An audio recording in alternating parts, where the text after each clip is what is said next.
Hello, this is New Vision TV. I'm Lynn Kemigisa. Let's take a look at the news. At the age of 6, Barbara Kemigisa was introduced to sex. Now at a very tender age, she thought sex was a game and her sexual network kept on increasing even at school. Today, at 32 years, she cannot tell who infected her with HIV/AIDS. New Vision TV tells her story. At the age of 6, Barbara Kemigisa was introduced to sex by her uncles, who used to give her sweets and pancakes with the condition never to tell anyone about what they called a game. This went on till she was 11 years. I was taught a game called sex at the age of 6 by my uncles. So for me, sex was more like a game, not something like for love or you have to have a relationship or things like that. So when I started having sex, it was just a game. When Kemigisa's parents separated at the age of 4, she was left to grow up with her grandmother in Fort Portal town.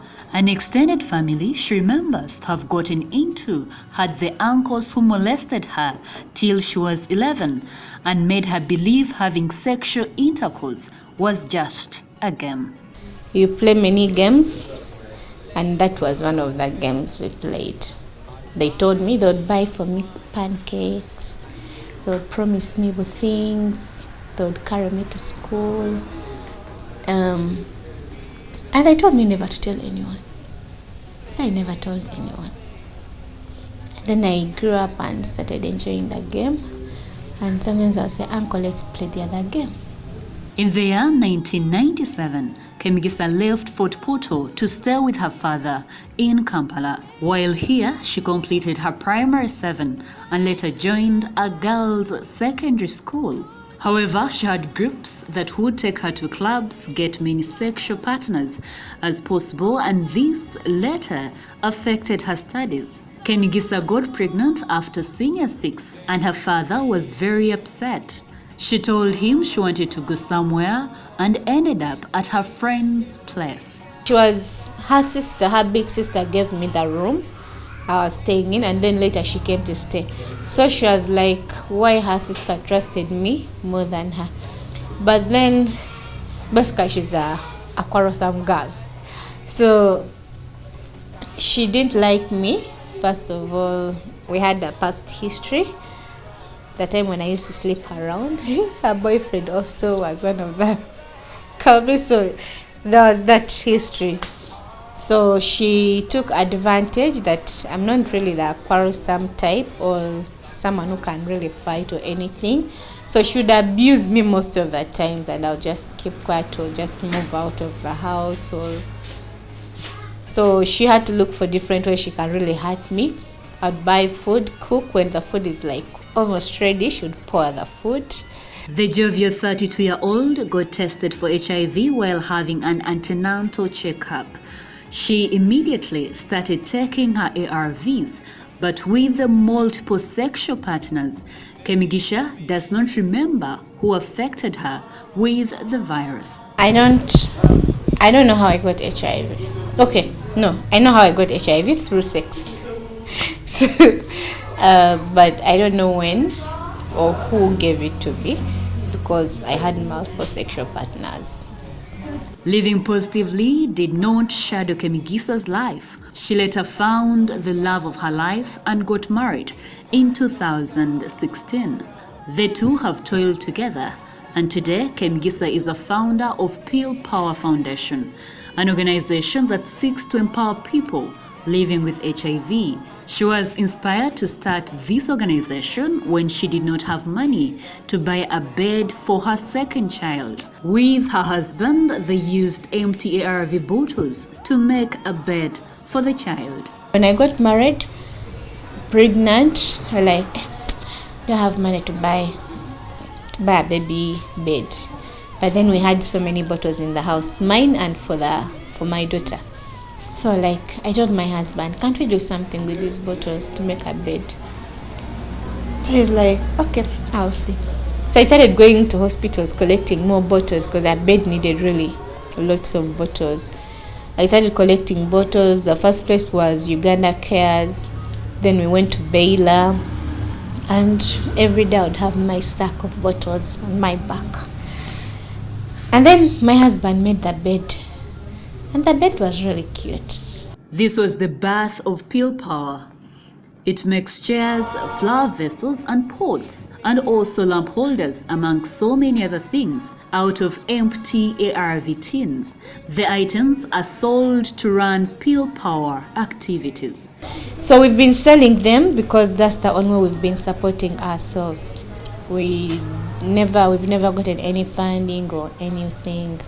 So everything has been coming from selling these products, rent, doing the activities we do. Sometimes you have a young person going through a very big something and you need to support them. One would wonder how much these items go for and whether Pill Power gets clients or not. One bottle is 10,000 if we are selling one bottle. This chair has 1,422 bottles.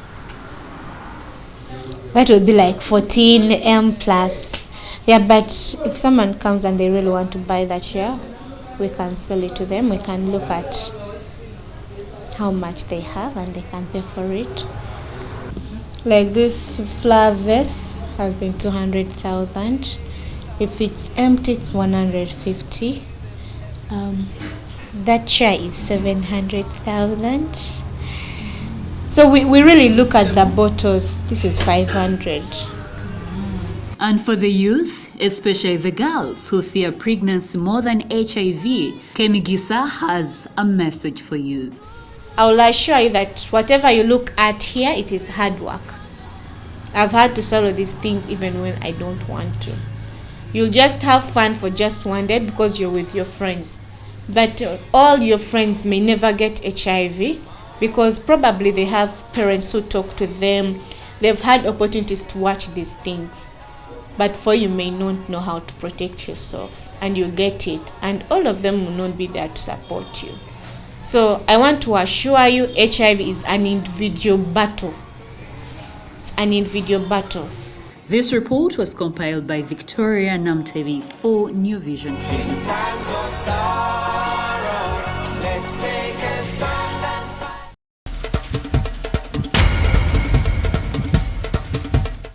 Moving on, police has deployed about 500 security personnel across the country to beef up security for the Uganda Advanced Certificate of Education exams that kicked off yesterday.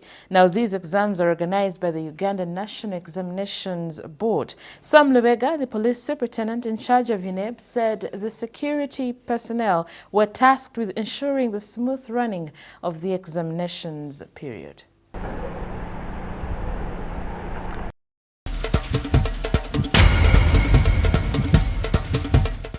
In sports news, Hussein KATO is the new president of the Uganda Taekwondo Federation following the elective assembly that took place Saturday at the Uganda Olympic Committee offices in Lugogo, Kampala. His election puts to bed a 9-month power vacuum that was caused after the National Council of Sports annulled 2 sham elections of 2 executives led by KATO and Simon Peter Komakech. The 2 elections were not signed off by the National Council of Sports and were associated with a number of ghost delegates. Following the National Council of Sports intervention, a board of trustees led by Jack Wavamuno was set up to run the association until fresh and fair elections were conducted. KATO's main rival, Komakech, refused to return his nomination forms, leaving KATO unopposed.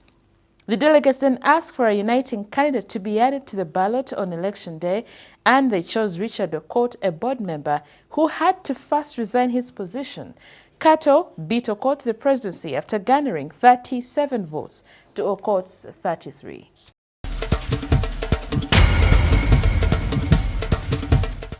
You're still watching New Vision TV, and now for Pearl of Africa series, we take a look at the ostrich. Did you know that the ostrich is edible? Dan Mirembe, a zookeeper at the Uganda Wildlife Education Center, confirms this and shares more interesting facts about this creature. Let's have a look. The ostrich happens to be the world's largest bird. Different from other birds, the ostrich does not fly. They have long necks and legs, which keep their head up high above the ground. The ostrich's eyes are said to be larger than their brain, but this helps them see predators at a greater distance. The beak is flat and broad, with a rounded tip. These ostriches are said to be the fastest birds, but this characteristic plays for both male and female ostriches.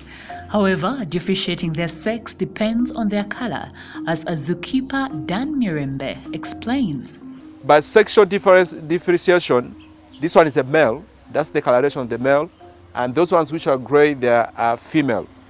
So that's how you can tell the difference between a male and a female. So beside the coloration, you can as well tell from the size. And basically the ostriches, they are known to be the fastest running birds. So which make them to be faster than any other bird is because of the toes. So they have the toes, 2 toes, which is a powerful aid, that gives them the ability to be very fast. People commonly eat chicken, but Mirembe says it is not the only bird one can feast on. Ostriches can also make it to the dining table. However, one needs to be careful since they also have a defensive mechanism. They are also edible by some people. Their meat, if you can eat chicken, you can as well eat them. So another thing which is very outstanding about them, every animal has a defensive mechanism. That's what you have to notify. So the way how ostriches defend themselves is by kicking. And they have a strong kick. Its kick, if it is kicked on a very sensitive part of a lion, it can as well kill a lion. So that's why we don't take it for granted when we go inside there, especially with the male. And it becomes intensive when they are in mating season. One needs to know that the egg of an ostrich weighs about 1 to 2 kilograms, and during incubation, the process takes 42 days. Their lifespan, however, depends. If an ostrich lives in captivity, the lifespan is about 50 years, but if it is in the wild, it's limited to 45 years. Carrots, eggplants, grass, and simsim is what they feast on.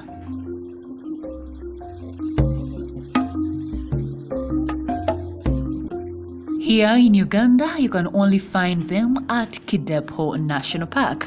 You can also find some at the Uganda Wildlife Education Center. So we shall go with some specific ones.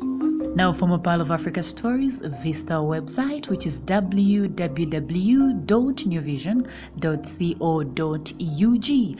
Our newspaper, The Sunday Vision, is also another home of adventures, so grab your copy every Sunday for Pearl of Africa stories.